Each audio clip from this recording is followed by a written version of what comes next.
when they rock up on Sunday, they're going to get what they usually get when they come to the Emirates, is they're going to lose.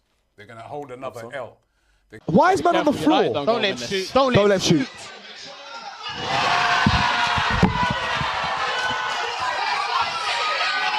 That's a fucking great goal. It's a great goal. Over here. They've scored. Cunha. It's over. Cunha. We're done. I don't know what that celebration is, but I'm finished. Game, set, and match. Always said I rated that guy, Cunha. 3-2, game over. Done. Go and win the game. Do not lose it. Do not lose it. Do not lose it. Do not lose it! You piece of... You wankers! You absolute wankers! You absolute wankers! I swear to God! I hate this team! I hate you! I hate you! Why? Why? You, man! You! You!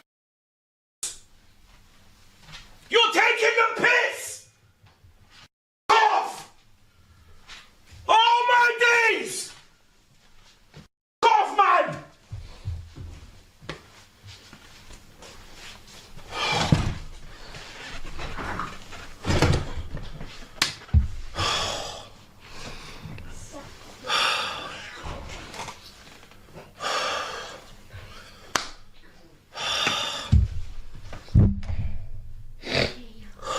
First goal, I think it was a difficult ball to judge during the circumstances. The wind was very tricky.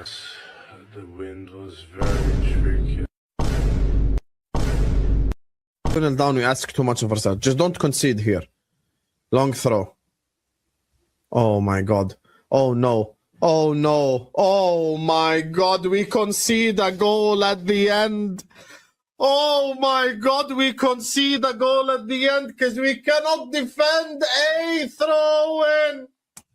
We cannot defend a throw-in. We cannot defend a throw-in. Oh my God. What the f*** are we doing? What the f*** are we doing? Oh my God, man. Ya Allah. Long throw. Van Dijk again. Van Dijk again. This is Van Dijk's worst game. This is Van Dijk's worst game this whole season. This whole season.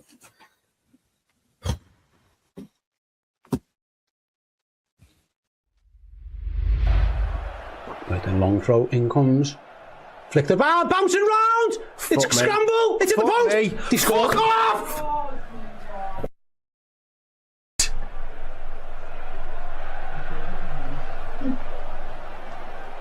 Bournemouth have scored at the death. I'd have to see the replay. I've got no idea what happened. It was a mad scramble from a throw-in. Van Dijk's looking at the referee. Adley has scored. I don't know exactly what happened. The long throw came in. Scramble in the box. All I saw was a scramble. Van Dijk's asking for a foul. I don't know, mate. I can't tell. I've got no idea. All I know is we've brought it on ourselves. Let's see. Long throw. It's a good throw. They get first contact. I'm not even sure how he gets that in there. It's like the ball went through Alisson Becker. I don't know how he scores that. No! No, Bournemouth have... Ah! I'm done, bro. I'm done with watching us in the Premier League. Our unbeaten run is over. Our unbeaten run is over. It's finished. It's finished, bro. I'm done. I'm just done. I'm done, bro. It's finished. We're finished, bro. We're finished, bro. Where's the ball? I can't see it.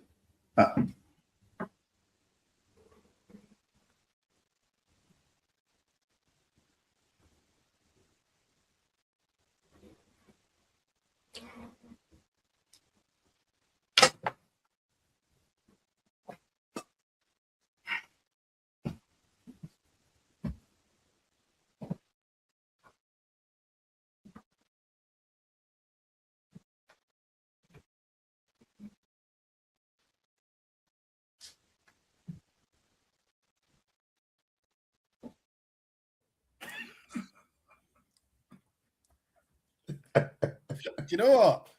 I almost The actually silence is forgot that loud. Liverpool lost this weekend. I almost forgot myself. So that whole video, what an intro. What an intro. We could have finished it there, you know. We could have finished it there. That said everything. A man My said, God. a man said, our unbeaten run is over. Bro, imagine the unbeaten run includes draws at home to Burnley and Oh my the God. shamelessness.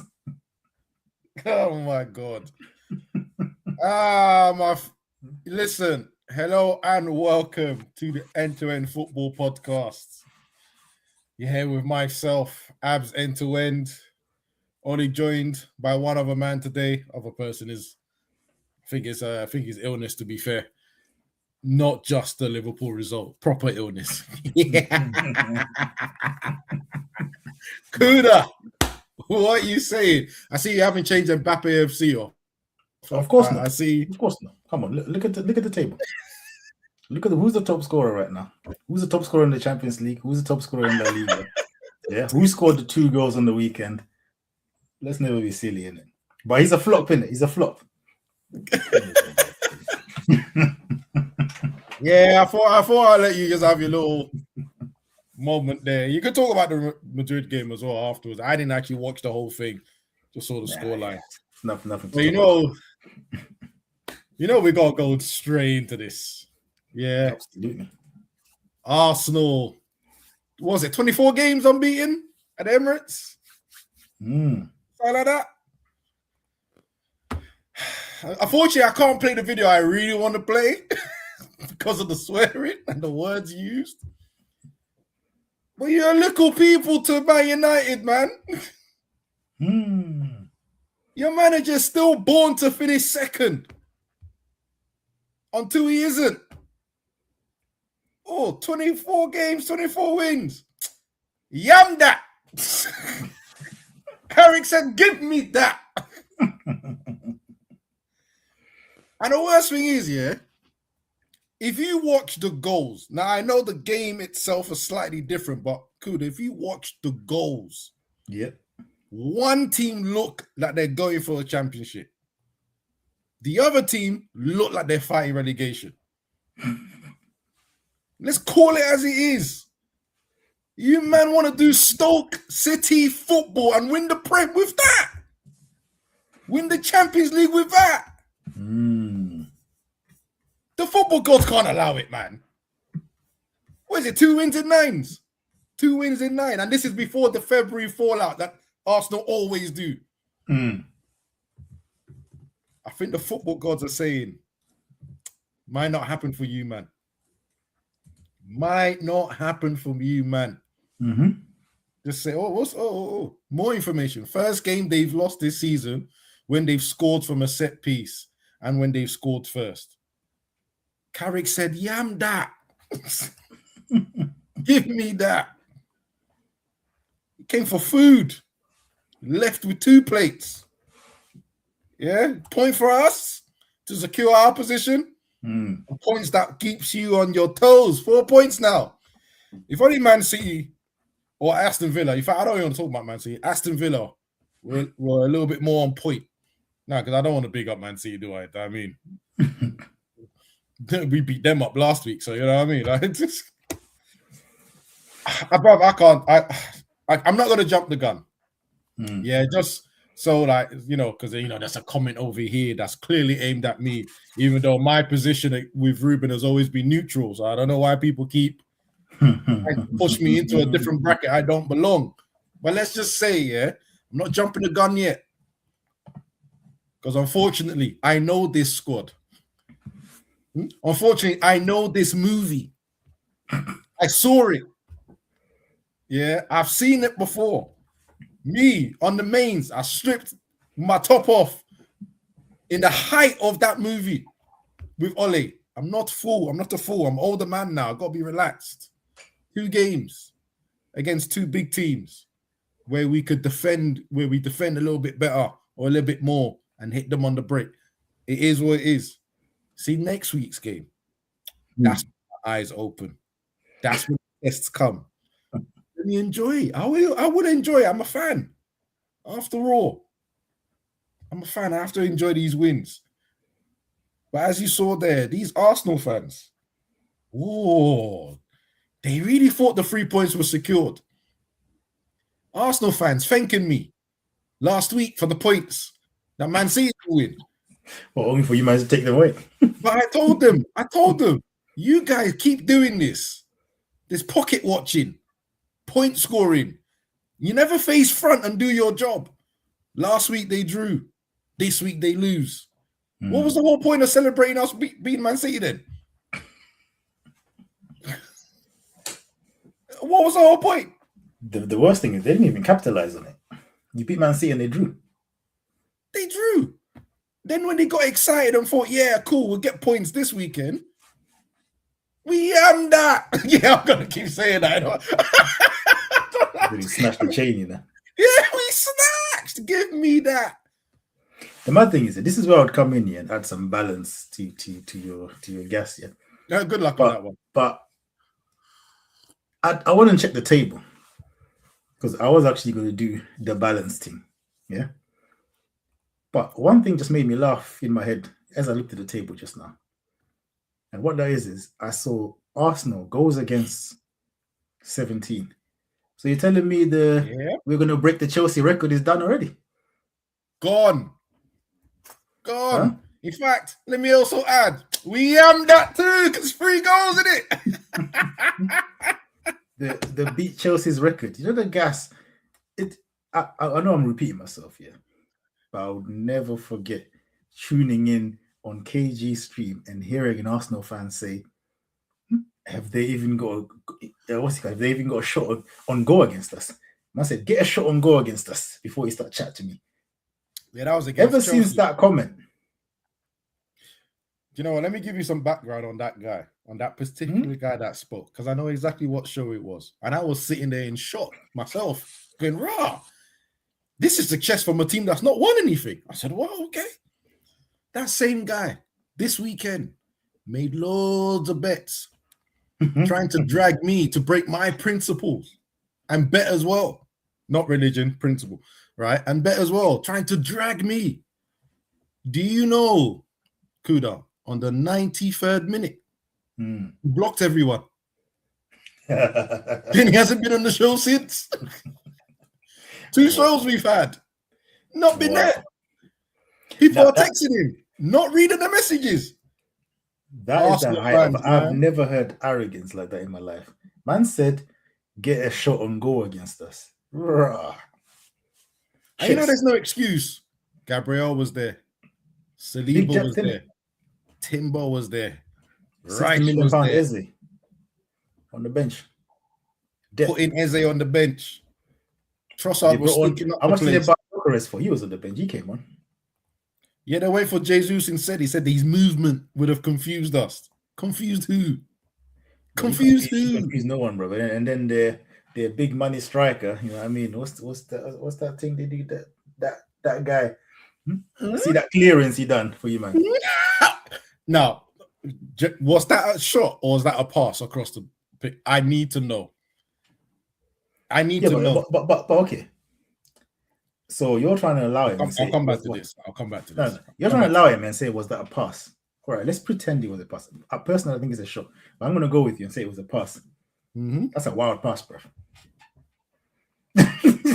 Even as a pass, it's dead. Because the height, the speed, the power. Who the hell was getting onto that? You see, they've been pretending they've been stoked for a long time. He thought Crouch was on the pitch. Because that's the only person that could have reached that. Bro, Peter Crouch, that's the only person. I'm sorry, they scored 2 nonsense goals. Diabolical goals for someone that says champions elect. That's how you're scoring against your rivals. Two absolute nonsense goals. And the thing is, where was the captain? Oh, I'll tell you where the captain was. The captain got hooked up 57 minutes. Bro. See, hoodies come off. Yeah, I need a bit of air to go in the back of my head because this is hot. I'm hot on this one. Can't take the hat off though, no haircut. Anyway, but I've spent the last 48 hours before this game on the comparisons, Odegaard versus Bruno, right? And I have no idea why they keep embarrassing themselves by having this conversation, right? Bruno doesn't come off the pitch. Bruno, my captain, doesn't come off the pitch unless he's injured. Odegaard gets taken off the pitch all the time. They will never admit it. They will never admit it because they're Arsenal fans, yeah. But deep down, they would swap Bruno for Odegaard in the heart. Immediately. Straight away. They'll never admit it though, because of the pride. Yeah. But they know themselves. Do you know what I mean? To me, that conversation is dead. I never thought it was a conversation in the first place anyway. But it's fully dead. Let's allow it, yeah. Also, yeah, man. Listen, you know what? No, I want to stick on this midfield. I need because to. I was hearing. You know, I need to find. I really need to find that podcast show that we did, yeah, where I said him and Ollie were born to be number twos. I need to find that because I think that's going to be really relevant end of the season. I'm not 100% sure, but there's a part of me that goes, this might be relevant at the end of the season. Don't even know how. I'm trying to understand how this great midfield of Declan Rice, who we've been hearing, yeah, one of the best midfielders in the world, if not the best, yeah. Zubi Dibi Doo, yeah, one of the best.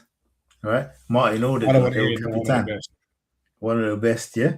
Three of them, they got bopped around by Casemiro and Kobe. Bruno wasn't really even doing midfield like that. So a two-man midfield. Yeah, done you up. See, the thing is, I know I should run with this. I should run what you've just said. I should run with it. I really should. But even I'm not going to. Rice was the only midfielder that I had an issue with. But you know the problem with Rice? He had to do too much. And I've noticed that in some of the games, especially the last 10 odd games. He has to do too much. Because if he doesn't make a run forward, Odegaard doesn't get space. Odegaard without space, he's just a shadow of a player. He's not even, you don't even count him as the 11th man. He's just there, right? So he has to run forward. But then my man has to gallop back. Because Zubi is not your breaker of attacks, is he? No.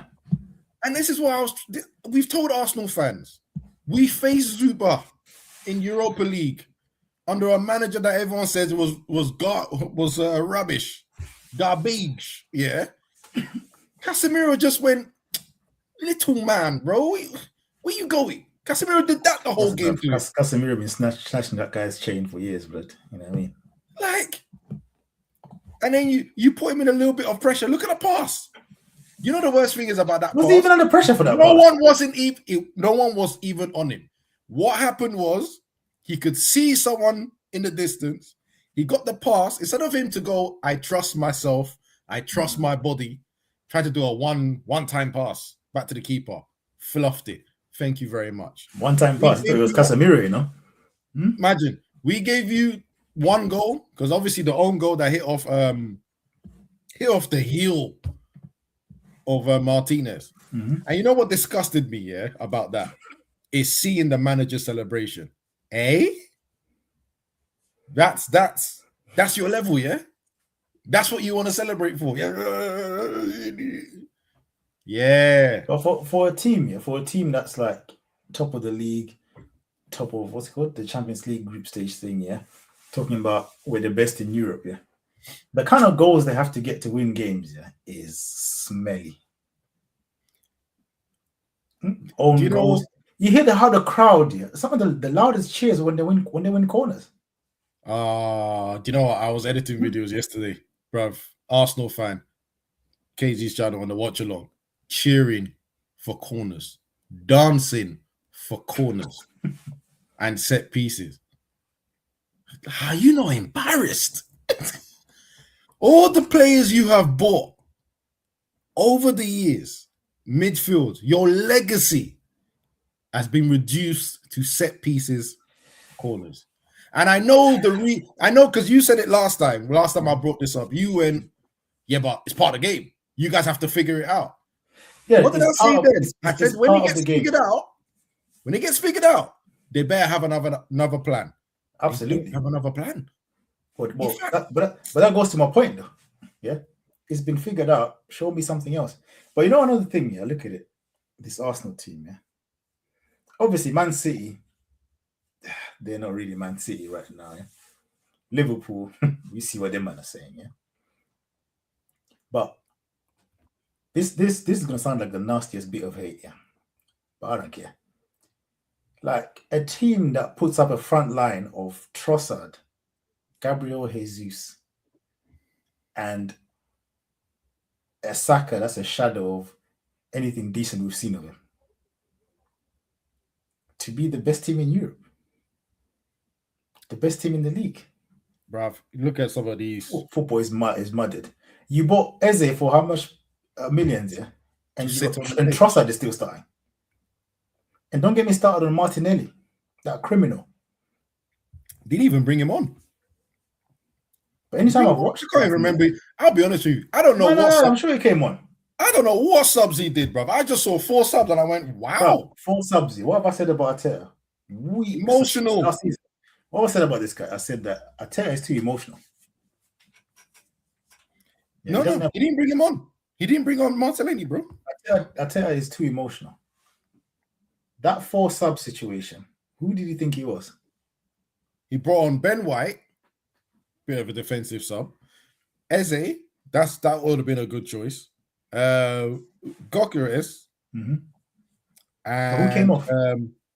Marino. Well, he had to bring on Marino because obviously that's how you're going to get his goals, isn't it? Okay, who came off though for them people? So it was the left back, Hipini or Hikapi or whatever his name is. Comes by the way, was not bad. I don't even know why he took him off. All right, so Zubi got taken off. Jesus got taken off. Yeah. Odegaard got taken off. Skipper. All right, so taken off. So basically, you went like for like, position wise.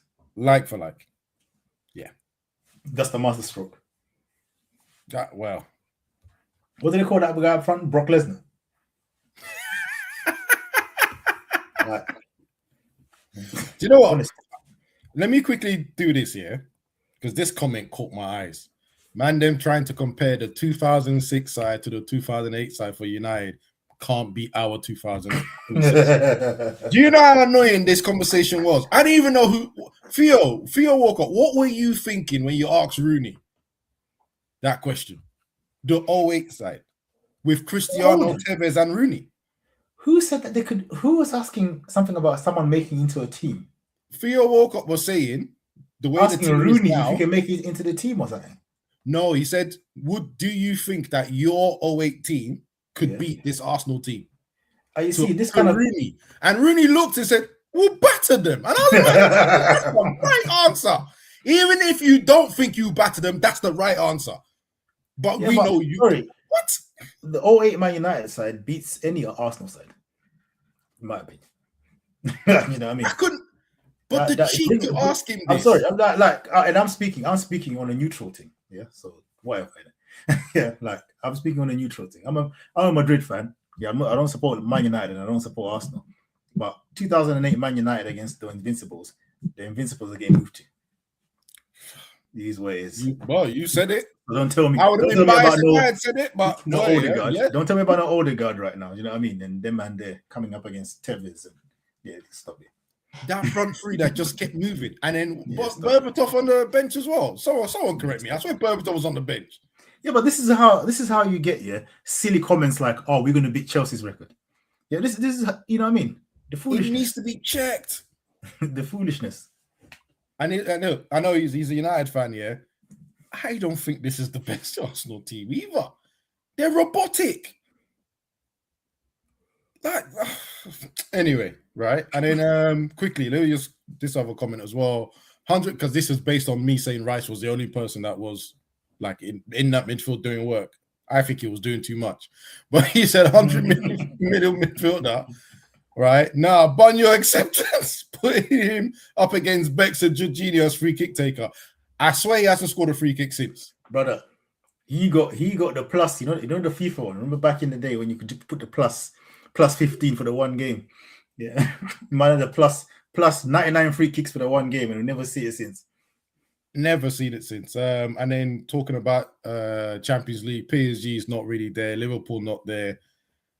And against us, got bombed. Yeah, but the thing is, Champions League, yeah, like this stage doesn't really mean anything. Look at PSG last season. Yeah. They had to play a playoff. Didn't they lose to Newcastle on the way as well? They lost to Arsenal. Arsenal beat them in the group stages. And then what happened when they faced them now in the semis, when they actually mattered? And you know what? Let me just add this now because, like, I got to go through these pictures because these are telling for me. Right? Score from open play. This is what I was trying to tell you. Wow. This is what... Man said 17th, you know. What? So out of... Yeah, that's... What? Their second top scorers, look how they're scoring. Look how they're scoring. Open play, so that could penalties as well. Yeah. Then let's can I move on to the next one? Oh no, I have to open it. Let me move this and I'll bring it back. Let me open the next one as well. Yeah. This team. Brother? If I was an Arsenal fan, I'll start getting worried. Wait. Before you say anything, watch this. Brother. Jesus. Brother. 0-9 in 11 games. 0. Oh no. Brother. Oh, no. This is the front line, you know. Okay, look, don't worry. Conveniently, Eze is not there, yeah, because obviously he scored some goals and stuff. But brother, he's a benchman now. Yeah, that smells. Where's the other one? Oh, hold on. Look at their top scorers for the season, big man. Is it? Yeah, man. Man said Yoker is Trossard. Own goal is there second, you know. That's wild. Yeah. Oh man. No, levels, yeah. Like on a serious one. Well, actually, not serious to be honest. If they bottle it again this season, he has to be sacked. I think well, I don't really care. They can keep him for what I care. But I think psychologically they'll be finished. You know how Liverpool came second, yeah, and then they won. Yeah. Right. Like I think this is the breaking point for Arsenal this season. I think if they don't do it this season, this little thing that they think they've built, this is where it dies. Can I interject with that? Yeah. The only reason, and I thank God Sean's not here because for me to give them ratings here. Liverpool got to 98 points and still didn't win. Right? Never would that ever be seen again. Last day. I think they lost the league on the last day twice. Right? Yeah. Every time Arsenal's lost the league, don't worry. It's been a month before the last day. Right? But this is it though. They need to suffer. Then you know, sorry, let me just take that back. They're not anywhere close to where Liverpool were in terms, because Liverpool, by every metric and every right, should have won the league once in those 4 years when they were chasing City. Yeah, but Pep turned his team into a monster. Arsenal not even close to that. So even if they lose this one, they have to go again because they have to be better than last year. No, but what I'm saying is, I mean, maybe you did, but I didn't see Liverpool being this bad. Yeah. No one did. You know what I'm saying? No one did. I didn't see Liverpool being this bad, yeah. Man City, I'm not going to lie, I wasn't too convinced. From the way they moved last season. Last season, to be fair. That's what I'm saying. They were suspect last season. And the signings they've made so far, none of them have moved me, really. Mm-hmm. Yeah, I'm seeing it's a lot of sideways. Some of them are actually the signings are kind of backwards, to be honest. Like Semenyo, to me, yeah, he's good, but that's not a Man City player for me. I'm sorry, that's not we're going to be winning the league every season. Like 2 weeks ago, I was talking about Mamouche and saying, "Oh, he's not a flop," but then I've realized he doesn't even play anymore, does he? And he hasn't scored since the beginning of the season. Like that is I mean, even my Foden hate train is still going. Like, I'm just, you know, when you put your hate train on cruise control and you just enjoy the views as you're going through. Like, I don't even need to mention him anymore. The fact that he's not being mentioned is proof enough. But look what we're saying. We're talking about a Man City team that's not quite there, a Liverpool team right now that's not quite there. And if they don't win it this year, come on. Nah, just themselves, yeah. Psychologically, they're finished. That's my opinion. I think psychologically, if they don't win it this year, they're finished. They'll think, you know what? We're never winning this thing. Yeah, nah. This is done. The year. Nah. They have to win it this year. They're actually done. No, like the more I think about what you're saying, they're finished. They have to. Even when you have a bad Man City, you've had a decent Liverpool. When you've had a bad Liverpool, you've had a decent Man City. Bro, both of them are dead. What more do you want? There is literally the only thing that can stop them is an outsider called Villa. That's but even that, you know, the Villa kind of team that can beat anyone, but they can also lose to anyone. Yeah, that's what I'm saying. That's incredible when you think about it. Like literally, it's a free hit. That's what I'm saying. It is an absolute free hit, and you know what the worrying things here? It's not only what happened yesterday. It's more so. I think what's more worrying is when you guys beat Man City and they couldn't capitalize. Yeah, and they get that draw. Yeah. Like by how they chat here, they talk as if they are like so much better than the rest of the league. But how are you only 4 points? Do you want to hear something nasty, bro? They're only 12 points away from us. I said only. You're this. Hey, let me remind you. Yeah. In Fergie days, 12 points ahead of Man United in January was not enough. Listen, I should sin bin you for that. I mean, I get that. You're getting too gassed. I'm just saying. I haven't said the words. I'm just setting the scene. Listen, you yourself said, let's see what you do against us. Is it Fulham you're playing? Yeah, I think it's Fulham. Yeah. Let's see what you do against Fulham first, didn't it? Before it's like you took about 12 points. I'm telling you, I just saw. You know when you looked at the table and just went, "Ooh." The old part of me, the old United fan, straight away said, "We've done that before." But speaking of that, you see, going back to my point about psychologically, they're finished. Yeah. Look at Rice when Cunha bagged that goal. Oh no, he's Rice was shaking his head like, you know what? I'll give this team one more season, before I start thinking about leaving still if we don't win nothing. That's what that face told me, man. Couple of them players. Ain't no one buying him for more than 100 million. Definitely no one buying him for 100 million. Get ready, boy. He'll be stalling on that renewal though. Yep. You know what I mean? Yeah, he'll be stalling. You know what killed me as well? It was Arteta himself.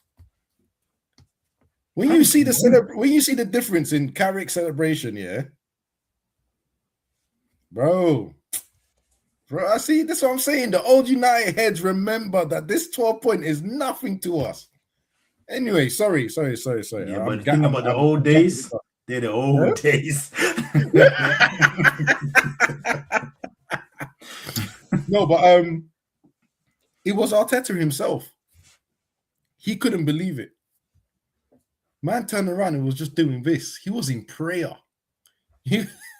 I'm not even a man that goes to church, but you know when you see church videos and people are in deep prayer, I was like, oh. You know what's funny? Oh, God's going to help you on this one, bro. You man, I just thought this. You beat Liverpool this season, didn't it? Yep. Anfield, yeah. And I'm thinking you beat Liverpool, you beat Man City, you beat Arsenal. Right. For whatever the reasons are. But I also think there's a psychological little advantage that you have is that everyone thinks you man are dead. You know what I mean? The fans, I think that it seeps into the players as well. I think these Arsenal players, especially when they scored that goal, they thought the game was done. Oh, see, I forgot. We beat Chelsea as well. Thank you. Well, there we go. Yeah, I think this whole you man are dead thing is giving some of these teams is going into their players' minds, bro. They're thinking, yo, Man United, look at the crisis, baby food.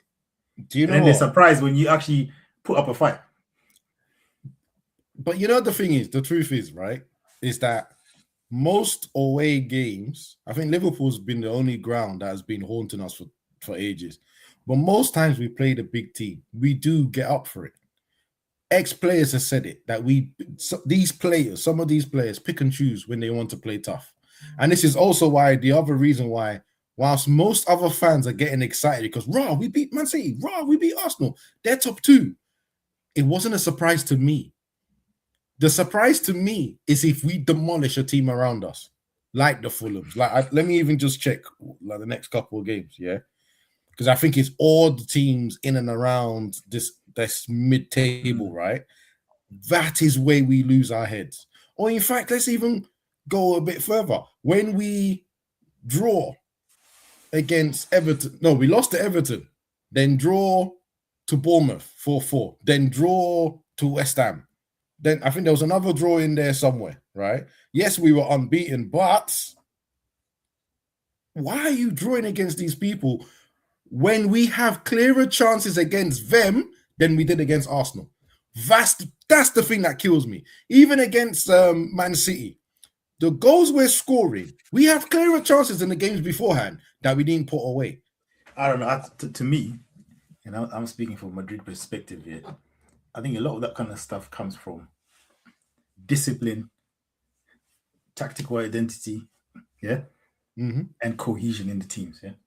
I think at a certain level of player, if they're motivated for a game and they're on it, you can almost forget about tactics. Oh, 100%. I don't think Carrick is doing anything great tactically, but you can almost forget about. That's what I'm saying. You can almost forget about tactics. This is how you win pure Champions League, and you barely win your league. Yeah. Yeah, you know what? That Ancelotti effect was killer. And that's a shot at Ancelotti, yeah. Like, because you're facing big teams, it's not difficult for the players to be up for it, to be thinking, yeah. But now you're gonna go away to Valladolid. Who are these men? Why must I run back? And these players, especially when they've Man United haven't won a lot recently, yeah, but there is something about these players when they go, now we can hack it, especially after a good result against a big team. The most dangerous team is whoever we play next. Because our players go raw. You're all built up, all excited. Then you go to a Man City, you made a battle, you've actually won, and you think, raw. So I am up to that level. Then you come. So this is our next 5 games, yeah? It's Fulham, Tottenham, we'll be up for Tottenham, West Ham, Everton, Crystal Palace. Fulham, West Ham, Everton, Crystal Palace. You see, them 4 games are the games that I'm going to panic about. And the worst thing is, yeah, this is the scariest part. This has been the same pattern for almost 5 seasons, bro. This has been like this from Oli time as well. It's been like Oli. Oli, Double R, Carrick. Some point. Was it Carrick? No, Ten Hag, Carrick, Rude. Same thing. Big games. Looking forward to it. We're going to counter attack them to death. We'll be up for this. Smaller games. I don't know what to expect. Plus, the smaller games, most of the time, they go, we're going to counter attack you. So you have the ball. And then I'm sure we'll outrun you. Wolves game, perfect example. When they were counter attacking us, there was no midfield, bro. But breaking down low blocks, that's structure, isn't it? That's patterns of play. That's patterns of play. Bravery. That's like, you know what I mean? That's skill as well. If you think about that, have you got that intricate pass? Right? Have you got that skill to beat a man and get the 2 yards to take a shot? That's when all those things that should make these guys different from any other football players because they're pro. That should make the difference. But Man City has. Okay, Man City is a bit different. I think Man City is all about system, pattern of play. They don't really look at the individual, right? They just know if we get the ball to this individual, he's putting the ball away. That's all they know. But with me, for Man City, and this is why I mentioned Semedo, I know a lot of people will disagree with me, but for me, Pep's football is expensive. And what I mean by that is Pep's football requires the best of the best. The best of the best of the best. Yes. Do you know what I mean? For this football to work, yeah. Yep. Now he's trying to make this work with the likes of Semenyo and Mamouche and Reindeers, whatever his name is, yeah. He's man, yeah. Like, yeah. I know people were gassed when he scored them little goals at the beginning of the season, yeah. But yeah, he's good, but he's not. He ain't David Silva, innit? It's not De Bruyne. Yeah, let's be real. Yeah, this football is too expensive for the players that they're buying now for big money. By the way, what's the other one? Kusanov, whatever his name is. The centre back, the wild one. Yeah, Kusanov. They were talking like he was going to be the next big. Do you know what I mean? Where is he at? Now you signed Gehi. Gehi is a good player, but is he Ruben Diaz and company and them man there? Right, okay, so that's a question for you. How good is Gehi on the ball? He's good, but not for this system. I'm baffled that they signed him. I'm not gonna lie. Wow. That don't make no sense to me. Oh wow. Okay. For the football that he wants to play. Yeah. Right. He's got Akanji. Who's on loan? Is that Akanji? What's his name? Yeah, one with brains in it. Yeah. So he can go off on loan, but you're gonna sign Gehi.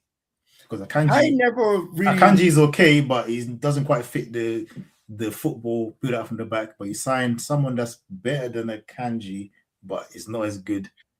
So it's so funny, right? Because I would have thought Anderson would have been perfect for City. Now, if they signed Anderson, I'd have said, all right, this is lower level, but I understand the profiling. Yeah. Because, he's quality. Yeah, it doesn't make sense to me. Like, I know sometimes he runs forward and stuff, but, it's different when you're doing it for Crystal Palace and the team's attacking you and there's gaps, to then when the team is low block, no gaps, and then you try and now run through them. When has Gay ever played high line like that? No, he hasn't. Yeah. He's always had protection. He's going to have to do now one-on-one defending like there's no tomorrow. Further up the pitch. Yeah. They're saying the last dish heroics in your own box. Yep. You know what I mean? It's a different type of thing. Yeah, like I said, Pep's football is too expensive for the kind of players he's signing now. Yeah, it's too expensive. That's why it ain't working. You know what I mean? And he's now turning into the Tinker Man. Look how he changes his teams now. It's diabolical. But anyway, let's go back. Just to finish up on Arsenal, I say it to say, if you man don't win this year, yeah, just forget it. Forget it. I say keep Arteta for another year, man. Even if you don't win it, keep it for another year. I'm not gonna lie. I don't think they'll sack him. If they win nothing this year, they won't sack him. These owners. Oh no. They have to win something this year. Now I'm not talking Champions League or the league. Yeah, but you say that. Yeah, but levels. If they win 0 trophies and they finish close second, yeah, these owners will not sack him. Oh. I'm talking about the owners. I'm talking about what the fans feel. Let's be real. They watched him win nothing for how many seasons? Why is it going to change now?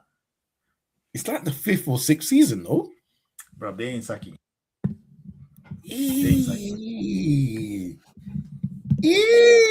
That's ooh. Well, if they don't win it and they don't sack him, I'll be here for it. I'm here for it. I'll be here to watch. But you know what? We spend a lot of time on the Arsenal. Can I just finish quickly on this point? Yeah. Arsenal fans, when you lose, just take the L, right? Because when you talk beforehand, you're talking with chest. Now you lose. Everyone's turning around and going, yeah, but we're still top of the table, though. They're still top of the table. Bro, don't talk with chest. That's what I'm going to say. Because you do not want to come off top of the table. That's what I'm saying. Because I've got a peripheral of Arsenal fans doing that, throwing that, enjoy 4th place. I was like, whoa! Yeah, sometimes you just gotta hold your L, innit? You know what I mean? Hold your L. Wait for United to lose another game and then start talking again. But right now, you just have to be quiet. You know what I mean? You have to be quiet. Let's be real. That's what I'm saying. You ask all the Arsenal fans, 9 times out of 10 would have said, yeah, we're gonna smash them. They all said it. Yeah, they were feeling themselves. You know what they said? I heard we ain't Man City. That's what they said. We're not Man City. Look what we done to Inter. Look what we done to Bayern. We ain't lost at home. Blah blah blah. All this stuff. Do you know what I mean? So you got to move to Arsenal. United were the better team after they scored that first goal. United the better team for the rest of the game. And the goals you got were just scruffy. Even Wenger said it. When saw a thing Wenger with said Wenger that, I said, wow. Yeah, even when Wenger said, yeah, the goals the Arsenal scored were just, you know what I mean? You look at the goals, it's mad scruffy. Look at all the United goals. Proper strikes. Proper strikes. All right, the build up to Cunha's goal. Come on. Anyway, let's leave them for now. I want to get to some criminals. Yeah, some absolute criminals. Yeah, let's do it. That said, you remember the summer. You remember the summer. Eketike, what are you telling me? Big P's is here. Isak, what are you telling me? Big P's is here. I was hearing, yo, Trent, you think you joined the Galacticos? Nah, you left them.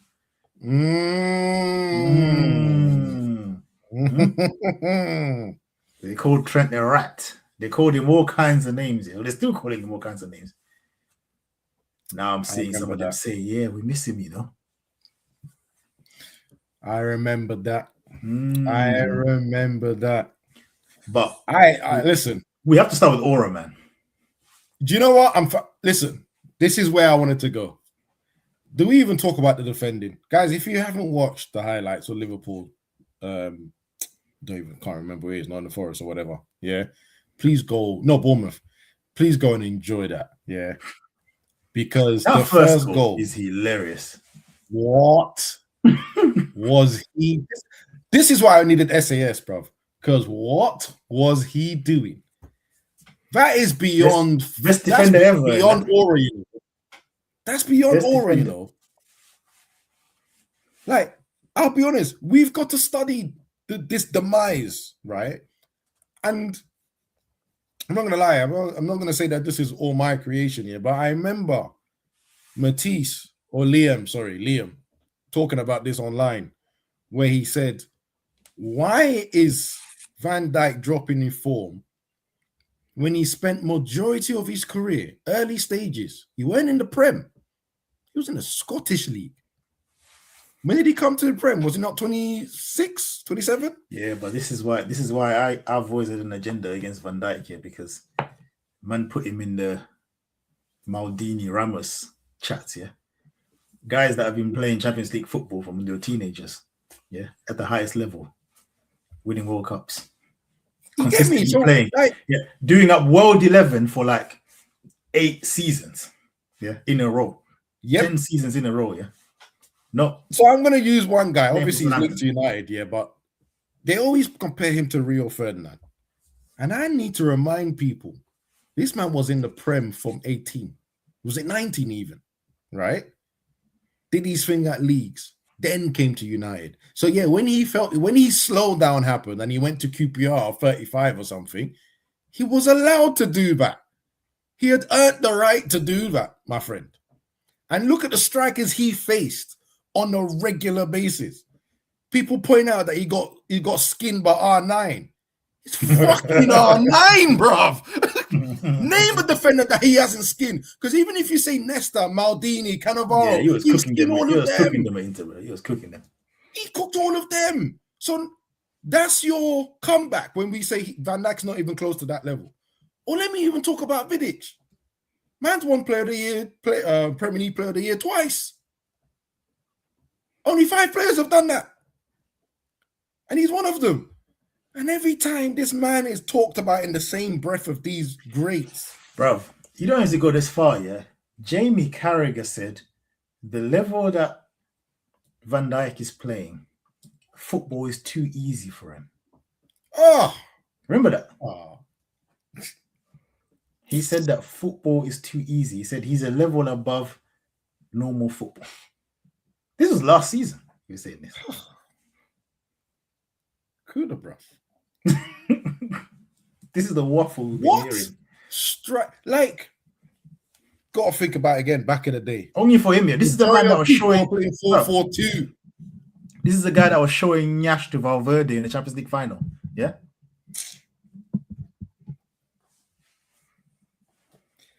But he's been showing Nyash to everyone actually. Like, you know what? I'm saying, you cost the team a Champions League. There is. You cost the team a Champions League, yeah. and you're sitting there talking about he's a level above football. Bruv. That's when he was fit. That's when he was at his game. Like, I don't understand him being put in these conversations, but I think his drop needs to be studied because he's basically, in my, and again, I could be wrong. He's basically only had 6 seasons at a high level, and he's already faded. I think I'm even being nice by 6, by the way. 6 is wild for me. I would call it 3, 4 if you're being generous. Courts, honestly, the disrespect that Yap Stam just bees ignored like he never played in this league, bro. Yeah, but this guy. Let's have a look here. When Konate was playing, and let's get to Konate has been having a stinker this season. But look how he looks now. Look how he looked this game. Konate wasn't there to blame. All on him. Yeah, because they've been blaming Konate, but Van Dijk has been getting away with foolishness. Now, the bright lights are on him. The guy was at the scene of the crime of, all the goals? Or at least 2 of them. So I think one of them, remember, because I texted in the group chat, and I looked again, and I said, okay, one of them is a bit harsh, but the other 2 for sure. Because the first one, I would just never understand the first one. And the worst thing is, it's a deserved win from Bournemouth. They were 2-0 up. Yeah. Right? And this Slobberside guy keeps saving this guy.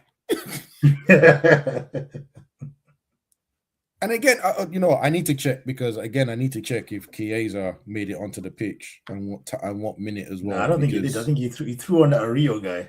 That Rio Ngom, whatever his name is. He always seems to chuck him when he's desperate. Man gives him like 5 minutes. Yo, save me, please.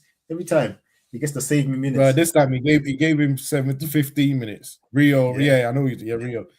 And then Andy Robertson came on at half time. Can we talk about all these subs are embarrassing, you know. Can we talk about the fake African king? Because we know who the African king is, and that's Mane. Yeah. Before we go to Salah, yeah. Can you even understand why he decided to play 4-2-2-2? I'm trying to understand why Gabko started. Like, let alone the formation, bro. Like, you're even getting too deep for the formation. I'm trying to, because I'm not understanding. And when I saw Ekitike came on, innit? Yep. That's what baffled me. Because when I saw Gabko, I thought, Ekitike must be injured. When I see him come on, I was like, I need to, you know what? I actually need, to be fair, right? There is a Dutch thing. You see that there is a Dutch thing happening there, and I've seen it with Ten Hag, where for some reason there's a player that they just happen to be from the same country, or they've or they managed together, and he just keeps playing him no matter what goes on. That is Gakpo for this man, yeah. And I'm telling you that it doesn't make sense. Their best striker or attacking player is clearly Ekitike. It's clearly him. Stop wasting. And obviously, sometimes you can put Chiesa in there as well. Like sometimes he does come on and do stuff. Like seriously, stop forcing this Gabko thing. Like, remember when I sent that picture to Sean, I said, Sean, you know what?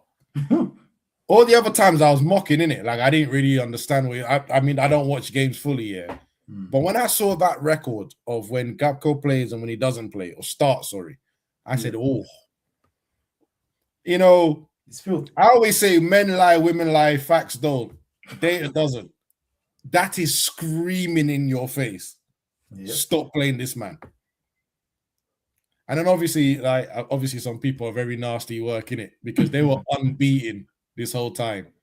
And then your man, the one you just mentioned, the fake African king, comes back and then they lose. Well, I was watching him closely, you know, because obviously, remember before he left for Afghan, there was that whole thing where he was talking about, I might not be back. I might not be back. You know, that comment he made at the end of the Leeds game. Yeah. So I was like, if you chat you've got to back it up on the pitch. Mm-hmm. Do you know what I mean? Yeah. The CR7s of this world, they chat, they back it up. The Ibras, between me and you, because we understand football, yeah. You see, there's a level of player we should never bring up when we're having conversations to these other players below. Ronaldo, don't bring him up because you know he's a villain. He will say something in the news, or he'll make a reaction in the game, or the favorite one, he will tell you, "I've won 5 of these trophies. Watch when I see you the next game." Because that's what he did at Atletico Madrid and scored bang the hat trick against them. These players, I even put Messi in that. Messi doesn't really talk, but you see the anger in his eyes. See them too. Just move them to the side. Don't ever bring these guys in that conversation. But my thing is, don't chat if you can't do it like them. But these are normal players. They're not. They think they can chat. He comes back from AFCON, and apart from Van Dijk, I was watching him closely. And I was seeing a player that obviously physically is not the same. But the passing choices that he was doing and the weight of pass, it was shocking. He did not make sense. Like I remember a couple of seasons ago, he was doing all these mad passes to Darwin, and Darwin was just missing sitters. Mm-hmm. And I was like, right, they're wasting Salah's passing. What I saw yesterday is an amateur player. Do you know what? I got 2 statements for free. Actually. Every time he touched the ball, the attack died. Oh, okay. I didn't know it was that bad. I didn't know it was that bad. Rubbish. Rubbish, yeah. Like, what's his name? Wirtz. He wasn't that good, but he actually was causing a little bit more trouble than what Salah was doing. Salah was absolutely dead. He's bad He's bad when you've gone below Wirtz, you know. No, he's actually no. Okay, sorry. I got 4 statements and questions. Yeah. The first question is: did you see Salah in AFCON? Brother, we know what he's saying for Egypt, innit? Yeah, no, this is a team that was winning AFCONs until he showed up. This is my thing. Yeah, when I watched him in AFCON, I knew his return to Liverpool was going to be shit. Because you weren't even doing it there. And I'm talking about against the lower level teams. You weren't even scoring hat tricks or 2 goals against them. Bro, he didn't do nothing against Zimbabwe. And I know you sat there and thought, "Raw, you are rubbish. I don't know half my players." Bro, I had 0 faith in Zim. He was all like, "Lil, don't get embarrassed in it." Yeah, just bow. I know you're coming out of the group stage anyway. Just don't get embarrassed. I watched it. I was like, yo, this man's doing nothing. I mean, I'll give AFCON teams, all the teams were way more organized than I've ever seen them before. That's one thing I'll say. Normally you watch AFCON, and the teams you don't rate, you'd be like, rah, these guys, have they kicked the ball before? You'd start questioning where they're from.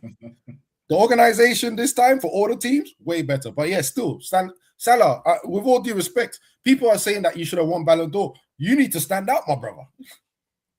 You need to. Mahrez still stands out. He's playing in Saudi, bro. That Ballon d'Or chat, like, what year should he have won Ballon d'Or? Come on, man. Just stop it. He didn't. There was nothing. Do you know what I mean?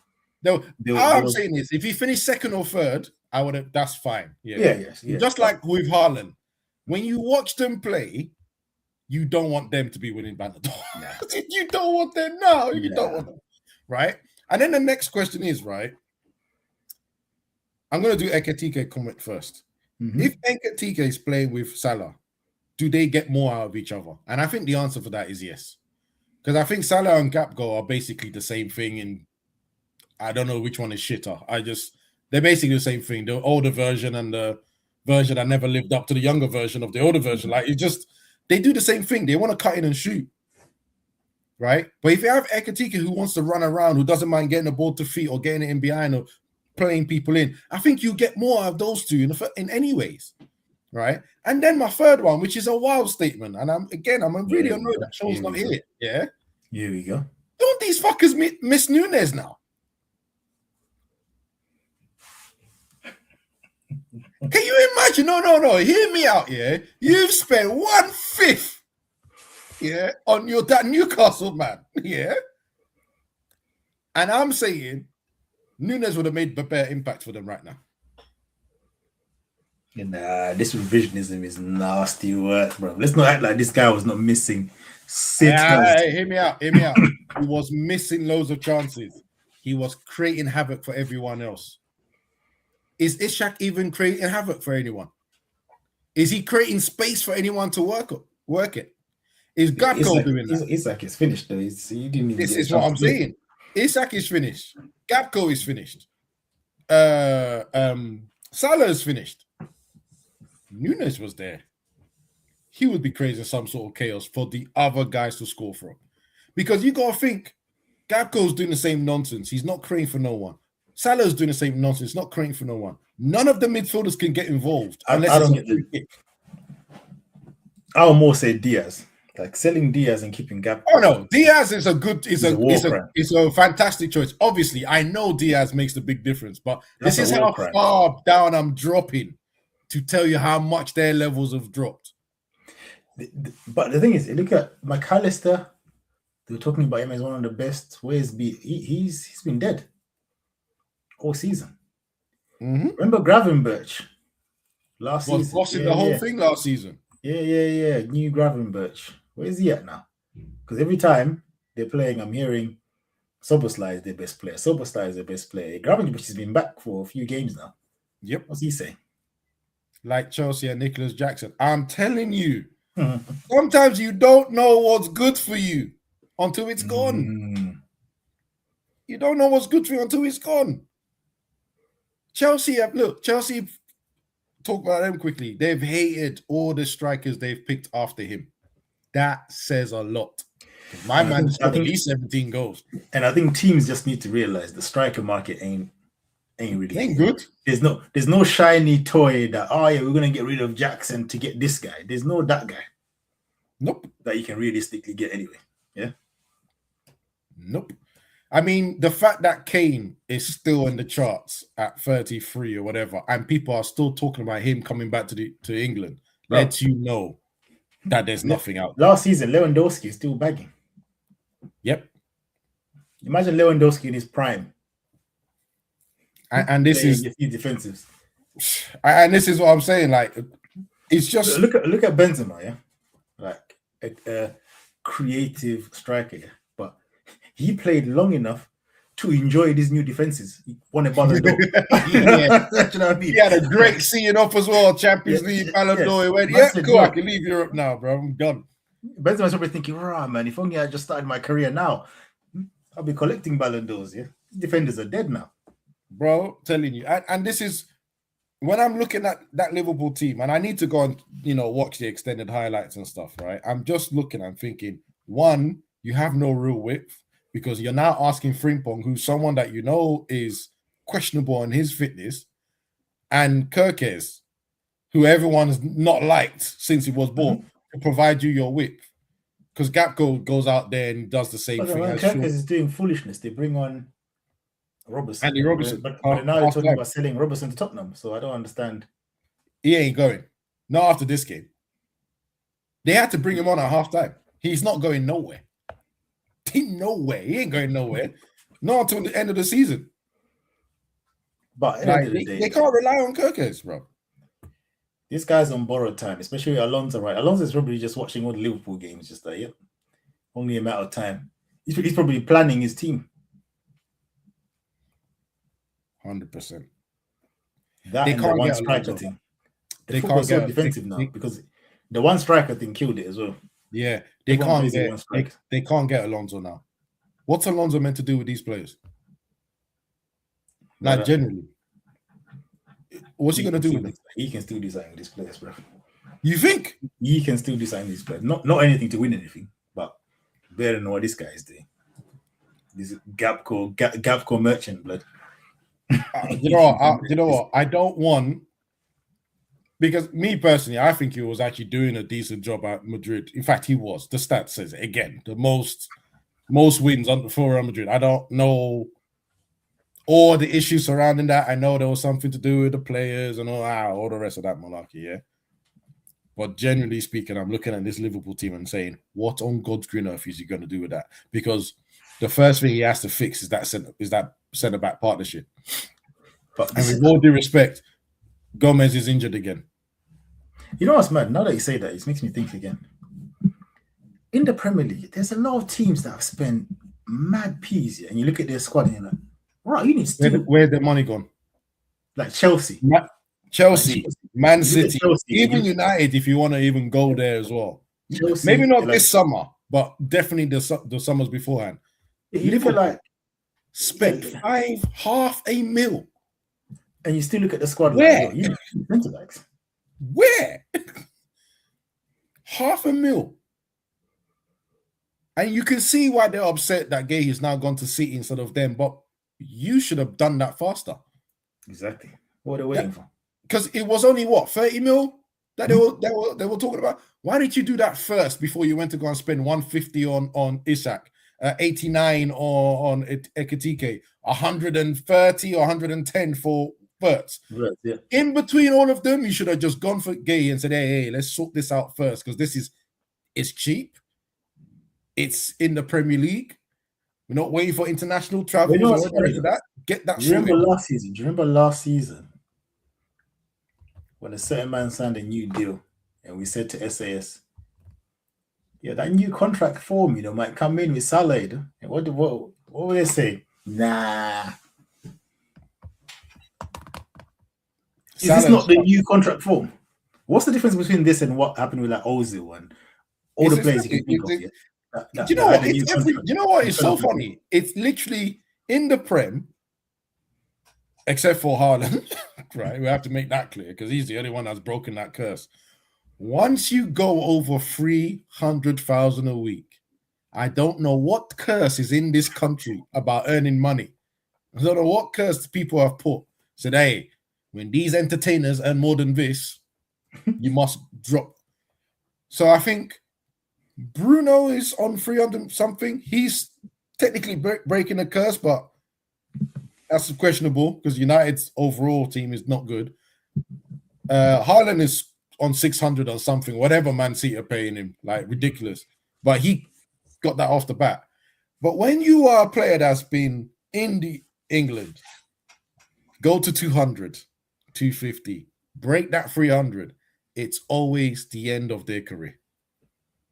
I can't remember any player that's done good because we're going all the way to Aubameyang days as well when he broke a certain amount. Because that Saudi money ain't there no more. Yeah. So like, yeah, that. I don't think that. Do you think Saudi is because? Hey, Liverpool fans did not know how important he was to them and attacking. No. Rephrase that. Liverpool fans knew how important they were, but they were so salty that he left. Yeah. These fans here were going on as if he left and went to Man United. Like, yeah, honestly, Real Madrid have a fake beef with. Sorry, Liverpool have a fake beef with Real Madrid. The one-sided beef, because what he lost. I swear down, their wins against us in group stages. We win when it matters. That's not. It's called hate, bro. That is the true definition of someone hating on success, bro. But it's true because I'm sure if he left to go Barca, it would be different. They always clap the players that go to Barca. Yeah, but it's because and they start supporting Barca a little bit more. Well, I ain't gonna lie though. What did crack me up though was when Trent was signed there, and he was. When the player gets signed and Perez has got them in front of the Champions League, Liverpool fans when the comments like, 2 of them you lost for us. It's like, yo. But you know what? It is what it is. It is what it is, man. But this is why. Before you go, let's ask. This is why I had to. I don't know if you can see this. Yeah. Hey, you have to go. Yeah, that's it. Trent, number 12. If you don't know who number 12 is for Real Madrid, is Trent. And this troll over here decided to buy a shirt. I've got Trent straight at the back of me. Yeah, I can't wait for the summertime, bro. You're gonna be wearing it loads. All the Liverpool hotspots. I'm busting it. But actually, since we're still talking Liverpool, yeah, are they making it to top 4? Are they making a top 5? Because I think top 5 would be enough for Champions League. I think they will, because I think one of you, man, or Chelsea is gonna mess up when he gets a bit spicy. I don't know which one of you, man, is gonna mess up, but I reckon one of you, man, will mess up. And I think they'll do that Liverpool thing. You know when they have these scud seasons? Yeah. When they have this scud season. I just checked. Yeah. Because I was like, right, where's Tottenham? I don't know why you're worried about Tottenham, bro. No, because you know it's a natural Big Six fight, innit? You always think Tottenham are there somehow. I just looked and I said, rah! Well, I reckon one of you, man, will mess up. Because Liverpool always do this thing where they have this horror season, but it's like the last 5 games, they go on this little heroic run to make sure that... And it's always a quiet run as well. It's always quiet. Like, no one says anything. They're just doing their job. All of a sudden, like, in 2 games left, you're like, wait. How are they in that position? Exactly. You're like, oh, they finished third? You're like, how? They've been dead all year. Yeah? Yeah, you're right. Yeah, you're right. My God. I think the scrap is going to be between you and Chelsea. But I also think Villa might get dragged in. I don't trust them. I don't trust them. They're on 46 points, man. What? Yeah, I don't trust them, though. And Villa are just funny like that, bro.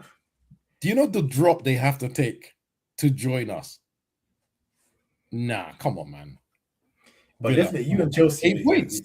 You're going to be in a nasty battle. Nasty battle. But at least you got 1 game a week, innit? You ain't got no excuse. In Carrick, we trust. Oh, yeah. This is how it starts. Well, to be fair, I didn't say that as a joke because I'd be supporting any manager that's in the place. Let's look at it this way. So if Carrick comfortably, by the way, I don't think you should make him your actual manager, but it's just a question. If he comfortably finishes in top 4, or Champions League, whatever it is, comfortably, who is the manager that the fans will be happy with? Because I know the fans will get gassed and be like, "Nah, might as well give him a chance."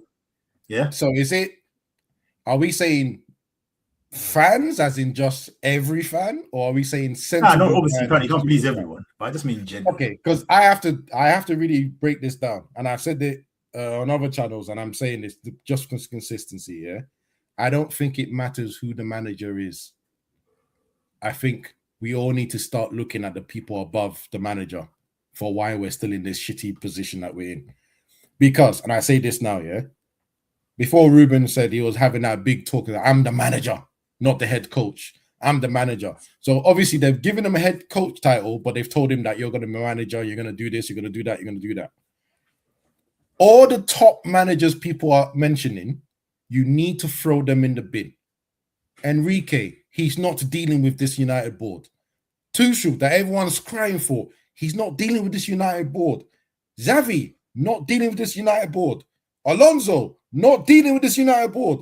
Who's the German guy again? That would be a disaster. Lord have mercy. Yeah. Who's the German manager again? Waistcoat. German waistcoat. What? Nagelsmann, not dealing with this hierarchy. Right? None of these managers are going to accept a failed senior coach who specializes in youth football tell him which players he should buy and what system he should play. None of them. So Mr. whatever his name is at the top, he has to go. The other Formula One people that are helping with the data on players, they're going to go. Like, seriously. All right. But that's the ideal world where all these men go, but we know that's going to happen here. So give it circumstance. So you're saying that, okay, you're saying the root cause is above the manager, and nothing is going to change. So if we know the root cause is not going anywhere, what are you saying? Give it to my man. Give it to my man. I'm telling you, you know how last week you stunned us and said, give us Ole? Yeah. Yeah. Just I'm not even, you know, them ones when I'm going to go, I support this club, but if I miss games and I come onto this show and have nothing to tell you about the game, It is what it is. Just give it to my man. Thing is, they give us all the thing. I said it in the Madrid forum thing, yeah. And the man were like saying, "Oh yeah, you crack it, all this stuff." And I'm like, but now I'm hearing him say, "Oh look at the football we're playing under Arbeloa." I was like, so now you man are telling me that Arbeloa is some great tactician.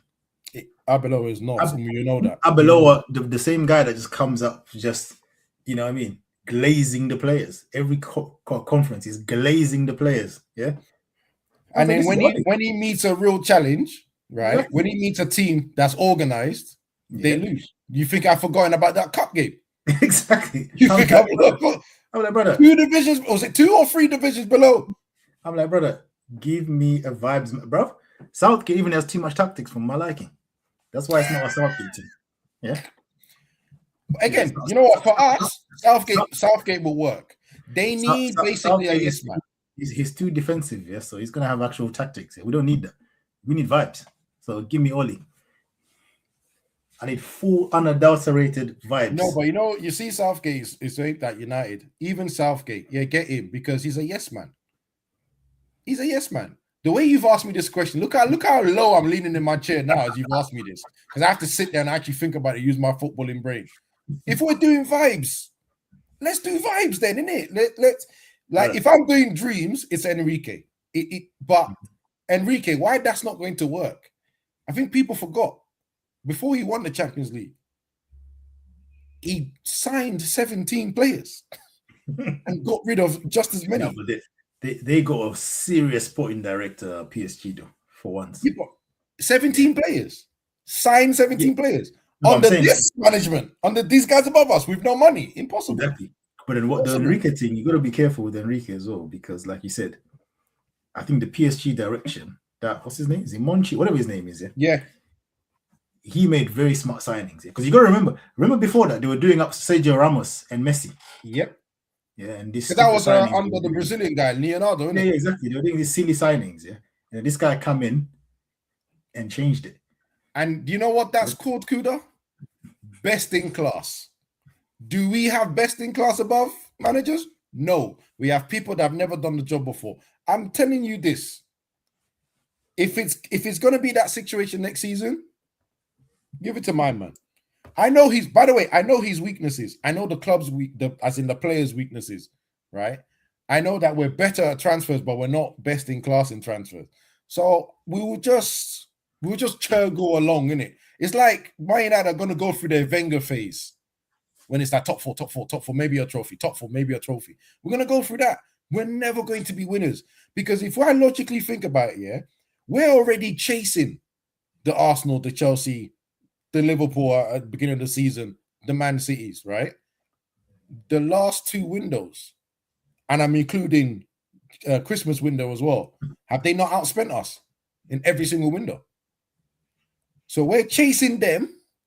They're still improving. Then they have the right, some of them have the right direction. We're still trying to find our feet.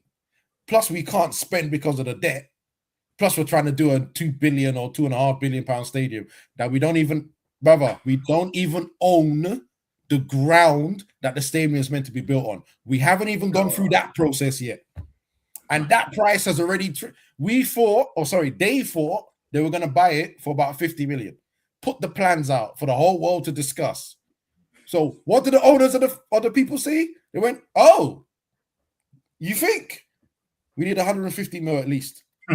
That's already fucked up the whole plan. So yeah, these are the people that are running the club. And you think I'm going to put a proper manager in the way? Stop ruining careers, man.